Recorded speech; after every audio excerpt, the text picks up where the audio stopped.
Good evening, student for class 12. Today I am going to solve question number 34. As you know, the chapter is running on issue of share.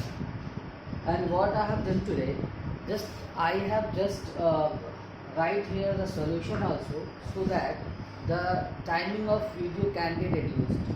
When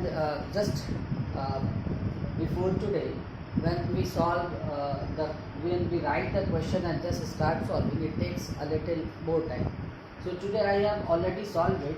I am going to only explain you. First of all, I am going to recite the questions. Just read it, listen it carefully.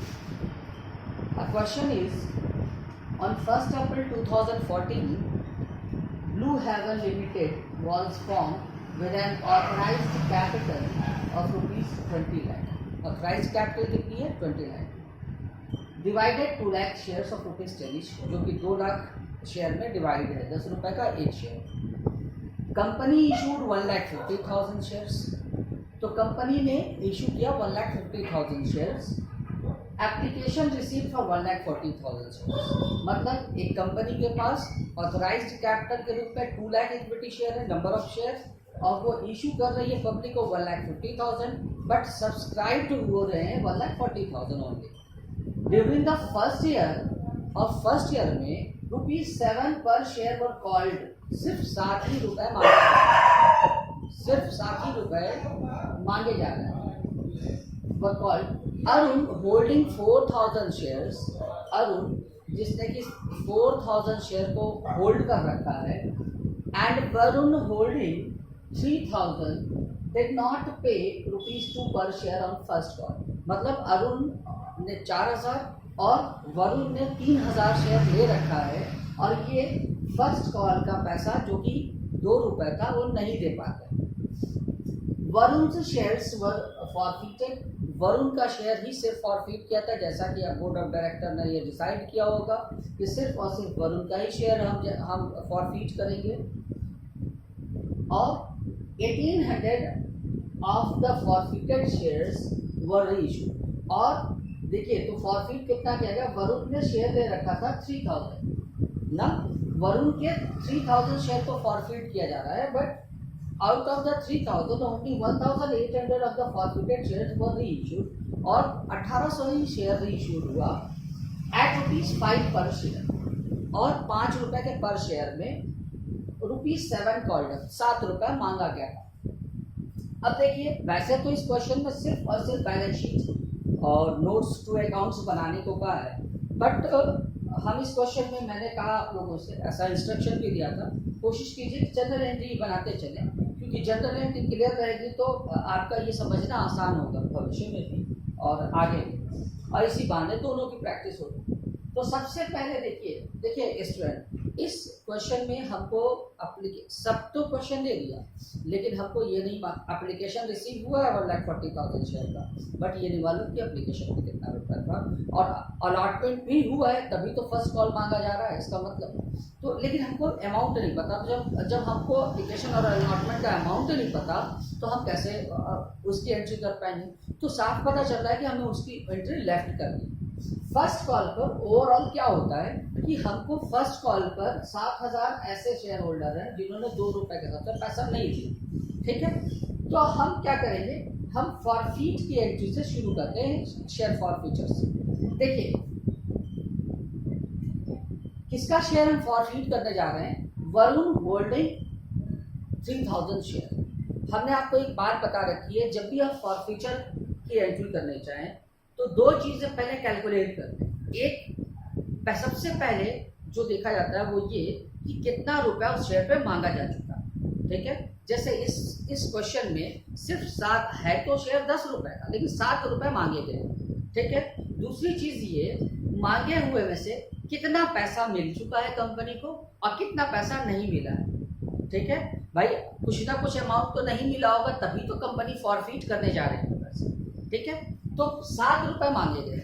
हमने आपको बता रखा है कि forfeiture की entry में सबसे पहले क्या करते हैं, जितना रुपया मांगा जा चुका है उतने रुपए से शेयर कैपिटल को डेबिट करते हैं. तो 7 रुपए मांगा गया है, और हम 3000 शेयर को फॉरफीट करने जा रहे हैं।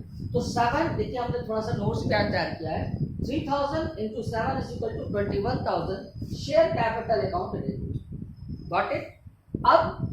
अब अभी हमने आपको बताया था 7 रुपए तो मांगा गया, उसमें से कितना पैसा कंपनी को मिला और कितना नहीं मिला। तो देखिए इस क्वेश्चन में ये कहा कि फर्स्ट कॉल पे 2 रुपए फेल हो गया, 2 रुपए का फर्स्ट कॉल था वो पे नहीं कर पा रहा है वरुण, जिसकी वजह से वरुण का शेयर फॉरफीट किया जा रहा है। तो 3000 शेयर उसने ले रखा है और 2 रुपए का फर्स्ट कॉल है, मतलब 6000 रुपए नहीं पे कर पाया।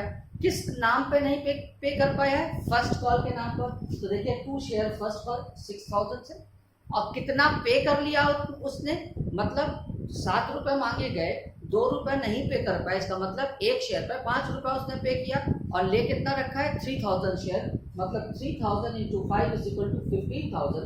अब देखिए जो पैसा वरुण ने कंपनी को दे रखा है वही पैसा तो कंपनी फॉरफीट करेगी भाई। अगर ये कंपनी है और आप वरुण है, आपने 5 रुपए के हिसाब से हमको पैसा भेजा था, अब हम जा रहे हैं हड़पने, फॉरफीट करने, तो जो आपने दिया वो हड़प लेंगे 15,000, ठीक है। तो ये होगी फॉरफीचर की। अब इसमें से एक बात कहा गया कि इसमें से 1800 को री इशू कर दिया गया। 1800 को री इशू करने का मतलब कि कितने रुपए पर, आगे लिखा है 5 पर शेयर। अब देखिए एक चीज कि कायदे से अगर उस 1800 को ऑफ शेयर की फेस वैल्यू तो 10 रुपीज है, बट जो कॉल्ड अप है वो है 7 रुपीज। तो 18 7 126, सॉरी 18 7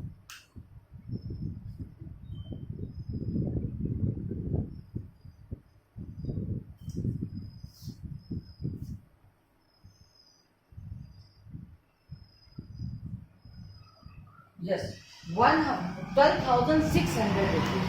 तो इसको, लेकिन हम इशू कितने का कर रहे हैं,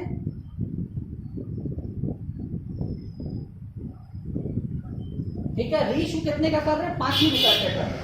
तो हमारे बैंक में री इशू जब हम करने जाएंगे तो बैंक में तो 1800, क्योंकि 1800 ही री इशू कर रहे हैं, 1800 इंटू 5, 18 5 90 और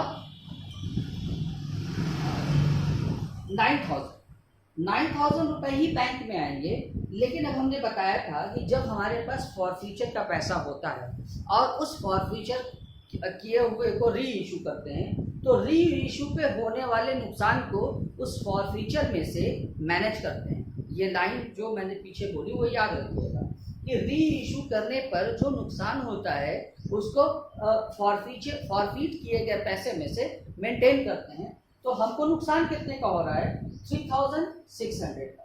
कितने रुपए का आना चाहिए, अगर 7 रुपए हम पूरा लेते हैं 1800 पर तो 12,600, बट आया कितना 9,000 रुपीज। तो 3,000 देखिए यहाँ पे शेयर फॉरफीचर क्रेडिट है 15,000 से, इसमें से शेयर फॉरफीचर को डेबिट करके मतलब मैंने हमने किया 3,600 रुपीज, और 2 शेयर कैपिटल 12,600, इसलिए 12,600, क्योंकि अगर वो 7 रुपए का पूरा 7 रुपया मांगा गया होता तो 12,600 आता, ठीक है। अब क्या करते हैं, देखिए मैंने बताया कि जब तक कि फॉरफीट किए गए शेयर को री इशू ना किया जाए तब तक आप शेयर कैपिटल में, कैपिटल रिजर्व में पैसा ट्रांसफर नहीं करते। लेकिन यहाँ पे थोड़ा प्रोराटा लगेगा। प्रोराटा मतलब एक रेशियो ऐसा हम बनाएंगे जिस पर कि हम कैपिटल रिजर्व में पैसे को ट्रांसफर करेंगे। वो देख लीजिए कैसे। अब देखिए 5 रुपए एक शेयर को उसने दिया था, वरुण ने 3,000 शेयर ले रखा था ना, और 5 रुपए एक शेयर पे उसने दे रखा था, मतलब 15,000 रुपए वो उसने दिया था, और यही 15,000 रुपए फॉरफीट भी किया हमने। अब लेकिन तो एक शेयर पे कितना दिया, 5 रुपीज 5 पर शेयर, ठीक है। तो 1800 पे कितना देगा,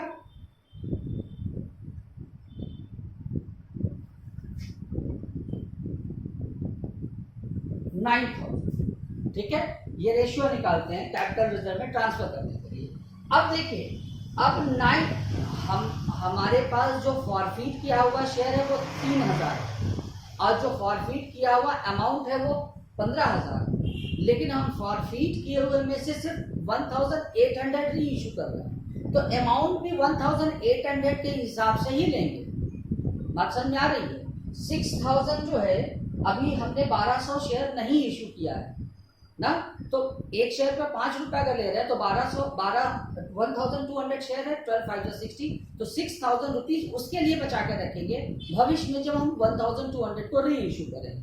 अभी कितना कर रहे हैं? 1800। तो हमारे पास जो पैसा इस 1800 के नाम पर एक्सेस आया है वो आया है 9000 रुपीज, और जिसमें से कि 3600 हमने मैनेज कर लिया। तो 9000 में से 3600 जो मैनेज किया है उसको घटाइए आप, तो क्या आ जाता है? 5400 रुपीज, और इस 5400 रुपीज को ही कैपिटल रिजर्व में हम ट्रांसफर करेंगे। आशा करता हूँ आपको ये बात समझ में आई होगी। नहीं आई तो आप फिर से बताएंगे, फिर से किसी नेक्स्ट क्वेश्चन में, या फिर इसी क्वेश्चन को फिर से हम रिवाइज करेंगे। ये तो हुआ जनरल एंट्री जो मैंने अपने बिहाफ पे कहा था कि आप कीजिए। इस क्वेश्चन में नोट्स टू अकाउंट्स बनाना था। देखिए कोई बहुत टफ नहीं, हमने कहा कंपनी की बैलेंस शीट में कंपनी का प्रोफार्मा होता है, उसको याद करना होता है। मैं धीरे धीरे आपको एक्सप्लेन कर दे रहा हूँ क्योंकि मैंने लगा रखा। सबसे पहले देखिए हमने आपको फिर से मैं बता रहा हूँ कि कंपनी के बैलेंस शीट में कोई डेबिट क्रेडिट नहीं होता, एक साइड होता है, पहले लायबिलिटी लिखते हैं फिर उसके बाद एसेट्स लिखते हैं। Got it? लायबिलिटी सब कुछ हेडिंग के अंदर लिखा है। लायबिलिटी की सबसे पहली हेडिंग होती है वो होती है इक्विटी एंड लायबिलिटी, ये सबसे पहली मेन हेडिंग होती है। इस इक्विटी एंड लायबिलिटीज में एक फंड आता है, क्योंकि हम लोग शेयर का क्वेश्चन लगा रहे हैं, तो इसका एक सब हेडिंग है शेयर होल्डर्स फंड। अब शेयर होल्डर्स फंड में इतना कैलकुलेशन है, इसीलिए इसको होता है notes to accounts, it's not a balance sheet. Balance sheet में बस ये अमाउंट लिख दिया जाएगा, डायरेक्ट ऐसे लिख दिया जाएगा, ठीक है? जैसे ये दोनों अमाउंट लिखे हैं वैसे ये डायरेक्ट अमाउंट लिख दिया जाएगा, ये कैलकुलेशन नहीं दिखाया है। लेकिन आपके क्लास वर्क में नोट्स टू अकाउंट जरूरी है, और कंपनी की बैलेंस शीट अभी नेक्स्ट चैप्टर में पढ़ेंगे, लेकिन नोट्स टू अकाउंट इसी में पढ़ेंगे।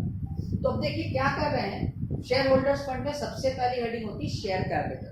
शेयर कैपिटल में सबसे पहले लिखते हैं कितना ऑथराइज कैपिटल है, तो इस क्वेश्चन में दिया है ऑथराइज कैपिटल जो है वो 20 लाख रुपीस की, तो 22 lakh into 10 means 20 lakh rupees, और इशूड कैपिटल कितनी? 1,50,000 इंटू 10 मतलब 15 लाख। अब उसमें से भी सब्सक्राइब्ड कैपिटल कितनी है? 1,40,000 इंटू 10 मीन्स 14 लाख की। लेकिन अभी सब्सक्राइब्ड कैपिटल में भी बहुत सारी हेडिंग है, फिर आगे चल के लिखते हैं। सब्सक्राइब्ड कैपिटल मेरी है 1,40,000 इंटू 10, मतलब 1,40,000 शेयर सब्सक्राइब किया पब्लिक ने, और उसमें से मांगा कितना गया है? तो 1,40,000 इंटू 10, बट कॉल्ड अप कितना है? 1,40,000 इंटू 7 ही है। तो और अब आगे चलते हैं, subscribe but not fully paid up. अब देखिए इसका कैलकुलेशन कैसे होता है, कैसे होगा कि सब्सक्राइब किया गया लेकिन फुल्ली पेड अप नहीं है। अब ऐसे देखिए कि इस 4,000 और 3,000 को हटा दीजिए, किनारे कर दीजिए, तो 1,33,000 शेयर जो है, यहाँ मैं लिखता हूँ 1,33,000 शेयर जो है वो पब्लिक ने फुल्ली सब्सक्राइब किया। अब देखिए उसमें से क्या करते हैं, 1,800 शेयर को री इशू कर रहे हैं। इसको 5 रुपए का भले ही कर रहे हैं, 2 रुपए मेंटेन कर दे रहे हैं, तो ये भी 1,33,000 भी 7 है, और 1,800 जो री इशू कर रहे हैं वो भी 7 रुपीज, हमने तो 2 रुपए मैनेज कर लिए। फिर उसके बाद एक अरुण के पास जो 4,000 शेयर है वो भी हमने वो किया है, उसका शेयर हमने फॉरफीट नहीं किया है, बट इशू तो किया है, फॉरफीट नहीं किया तो इशू ही तो माना जाएगा। उसको भी 4,000 जोड़ लीजिए आप, तो हो जाएगा 1,38,800 शेयर सब्सक्राइब हुए लेकिन फुल्ली पेडअप नहीं हुए। तो 7 रुपए के हिसाब से 9,71,600 आना चाहिए था, लेकिन देखिए अरुण साहब जो हैं जिन्होंने 4,000 शेयर दे रखा है वो भी 2 रुपए पर शेयर के हिसाब से नहीं दे पा रहे हैं, इसलिए 8,000 घट गया, पॉलिसी ले लिया गया।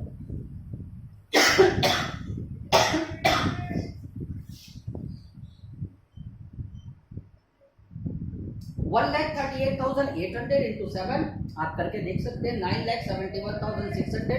इसमें से एरियल घटा देंगे 8,000 तो आ गया 9,63,600 प्लस फॉरफीटेड शेयर कितना है हमारे पास, देखिए फॉरफीचर शेयर फॉरफीचर 15,000 से क्रेडिट हुआ और 3,600 से यहाँ डेबिट हुआ, 5,400 से डेबिट हुआ, ठीक। तो 5,400 प्लस 3,600 9,000 से डेबिट हो गए और 15,000 से क्रेडिट। इसका मतलब क्रेडिट में अभी 6,000 बचे हैं मेरे पास, तो प्लस फॉरफीटेड शेयर 6,000 9,69,600 ये हो जाएगा आपका subscribe but not fully paid up capital. अब एक चीज और आती है कि ये हेडिंग नंबर ए थी, ये हेडिंग नंबर ए पे सारे आते हैं। हेडिंग नंबर बी में आता है reserve and surplus. Reserve and surplus में आपने देखा कि 5,400 हमने कैपिटल रिजर्व में ट्रांसफर कर रखा है, तो आप दोनों को चाहें तो यहाँ पे ऐड करके ये अमाउंट लिख सकते हैं।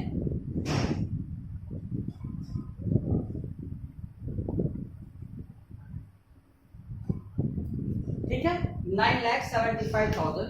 आशा करता हूँ कि आपको ये समझ में आया होगा। सॉल्यूशन भी मैंने कर दिया था इसलिए ताकि आपका थोड़ा समय बच जाए, और आशा करता हूँ बचेगा भी। देखिए 16 मिनट में आपके क्वेश्चन हो गए।